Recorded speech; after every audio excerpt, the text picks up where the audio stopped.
Ya, selamat sore Bapak Ibu Guru. Perkenalkan, saya Sahabat Kristianto akan mempresentasikan laporan hasil orientasi pengenalan nilai dan etika instansi yang telah saya ikuti. Yang terhormat Bapak Ibu, izinkan. Oke, latar belakangnya. Orientasi ini bukan sekedar formalitas, tetapi kegiatan wajib yang berdasarkan peraturan pemerintah. Tujuan untuk memastikan setiap ASN, termasuk kami P3K, memiliki fondasi nilai yang kuat. Data menunjukkan bahwa P3 pilar penting di Kabupaten Semarang, mencakup 39% dari total ASN. Karena itu, pemahaman kami terhadap nilai-nilai ASN dan tata kelola pemerintahan menjadi krusial untuk mendukung kinerja pemerintahan daerah secara keseluruhan.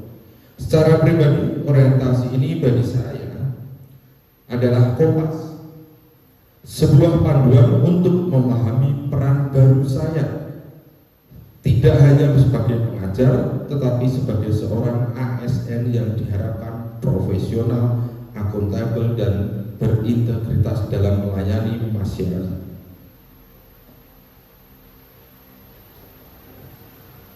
Lalu di sini ada visi misi Kabupaten Semarang. Visi kita semua adalah berdikari, sebuah akronim yang powerful: bersatu, berdaulat, berkepribadian, sejahtera, dan mandiri. Untuk mewujudkan 7 misi strategis sebagai seorang guru, misi pertama tentang SDM unggul dan kedua tentang ekonomi mandiri. Sangat terasa. Saya berkontribusi langsung dengan mencetak generasi penerus yang cerdas dan berkarakter, yang pada akhirnya akan menggerakkan ekonomi daerah. Misi ketiga tentang pemerintah yang baik juga langsung saya terapkan dalam etos kerja sehari-hari sebagai ASN. Ya, nilai budaya kerja berakhlak. Berorientasi pelayanan. Ini adalah jiwa dari profesi saya. Setiap hari saya melayani siswa yang ramah, memahami kebutuhan belajar mereka yang berbeda-beda, dan mencari solusi untuk mereka. Yang pertama ada akuntabel. Setiap nilai yang saya berikan, setiap laporan saya buat harus jujur dan dapat dipertanggungjawabkan. Transparansi adalah kunci. Terus ada kompeten. Saya harus terus belajar mengikuti perkembangan kurikulum dan metode pembelajaran agar bisa memberikan yang terbaik untuk siswa. Harmonis, menciptakan lingkungan kelas yang nyaman di mana siswa saling menghargai perbedaan. Loyalitas saya adalah Pancasila, Undang-Undang 1945, dan tentunya ada institusi tempat saya bekerja, yaitu SD Watwagung 01. Yang terakhir ada adaptif dan kolaboratif. Dunia pendidikan tentu berubah. Saya harus cepat beradaptasi dengan teknologi baru. Dan semua ini bisa dilakukan sendiri, butuh kolaborasi dengan seluruh warga sekolah. Ya, selanjutnya itu manajemen kinerja P3K. Sistem ini berdasarkan Permen-PAN nomor 6 tahun 2022 mengubah paradigma lama. Ini bukan tentang mencari kesalahan di akhir tahun, tetapi tentang pendampingan dan pengembangan sepanjang tahun. Dimulai dari perencanaan yang matang, yaitu menyusun target jalan yang jelas. Lalu pelaksanaan yang didampingi dan dipantau oleh atasan langsung. Baru kemudian evaluasi untuk melihat capaian, dan terpenting adalah tindak lanjutnya. Apakah itu berupa penghargaan atau rencana perbaikan?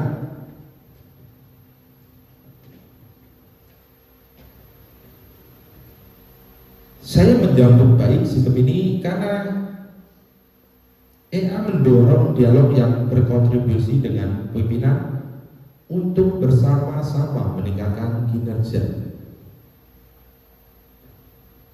Ya, saya sebagai guru kelas 3 memiliki peran sentral dari mewujudkan misi ini.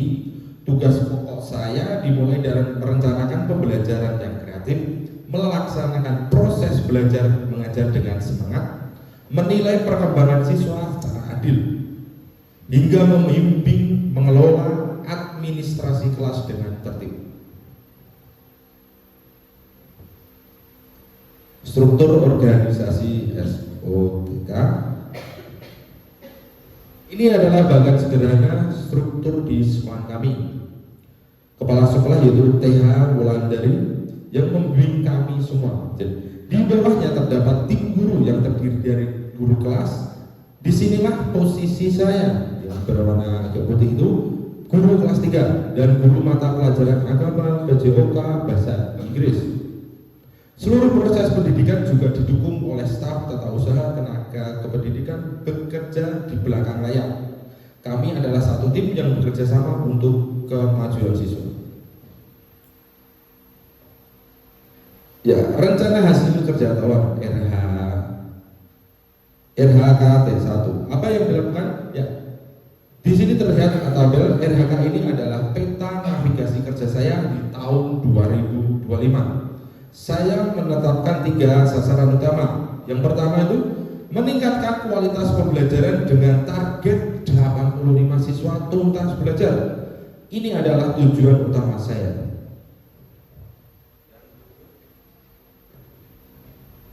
Yang kedua adalah pengembangan profesi dengan menyusun 36 RPP berkualitas sepanjang tahun.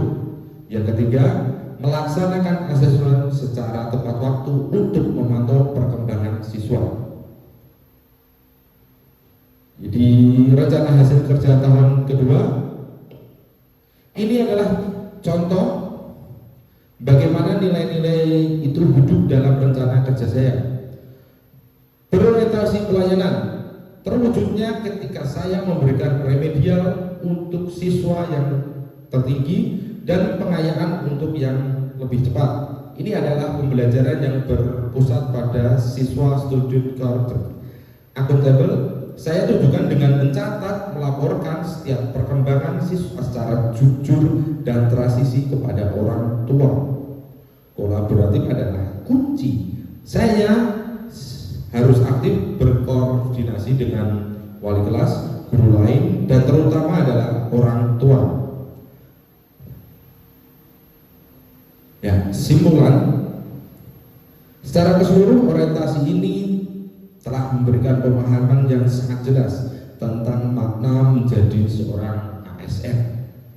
Poin kedua, komitmen untuk menerapkan nilai berharap dan mendukung visi misi daerah. Saya berkomitmen penuh untuk menerapkan nilai berakhlak dalam setiap tindakan dan menjalankan RHK yang telah disusun agar selaras dengan visi sekolah dan pemerintah Kabupaten Semarang.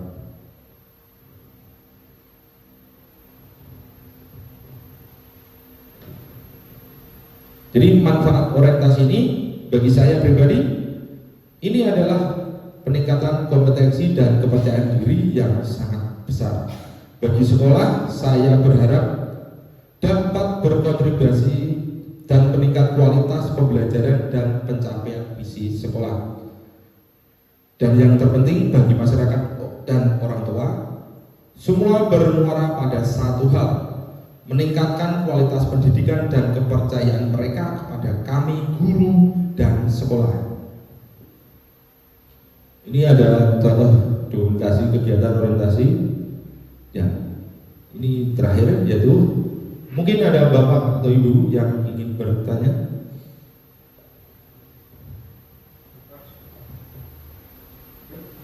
Pak siapa? Jadi komentator. Di sini saya mau bertanya, tapi kan dengan menjelaskan 7 berakhlak. Saya mau bertanya dari 7 nilai berakhlak tadi, mana yang paling sulit diterapkan?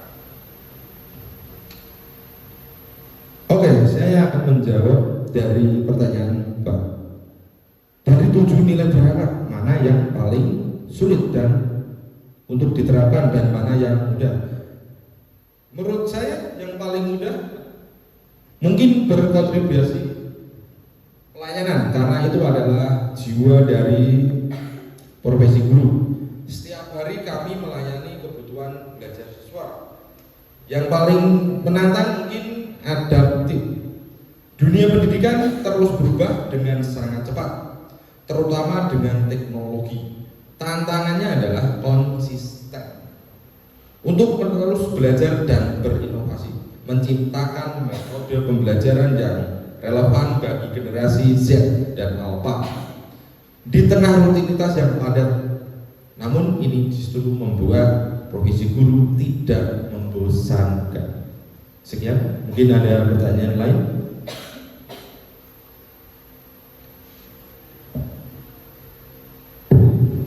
Pak Sabar, baik, terima kasih.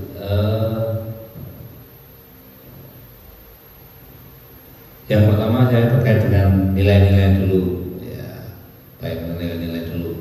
Kalau yang tadi berakhlak tadi ya, kalau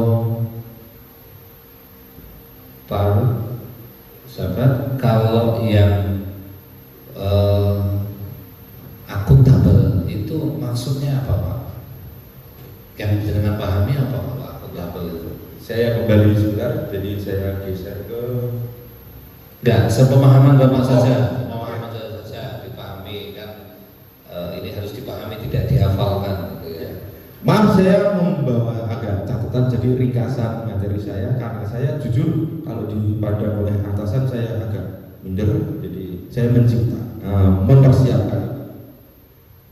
Jadi menurut saya akuntabel itu, menurut saya pribadi apa ya?